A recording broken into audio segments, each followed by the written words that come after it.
yung balasag mo. Ayan, ni Manang, ibablog natin to para mag-viral yung kanyang Hello. sitaw. Ayan, shout out Hello, daw. guys. Bili na kayo Ayan, ng sitaw daw.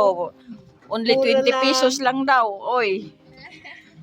Kapatid mo, anak mo. Yung anak mo. Hindi, binablog ko to sa YouTube. Ay, Nag-YouTube ako. bulag ka ah. Naman ko man yung ano, ayaw ko ng ano eh. Ito Tama medyo... Ayan guys, 30 pesos daw. Walang tawar Manang.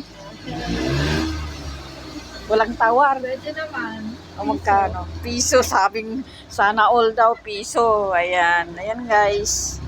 Ito yung aming masipag na nagtitinda ng gulay, si Mrs. Ate Marceline. Marceline Omipig. Ayan, shout out daw. Yan, bibili tayo ng gulay guys para sa Bagong ating pitas to. kalusugan. Ayun, press na press daw. At meron pa kaming buyer na naghihintay. Ayan. Kaya, ayan na.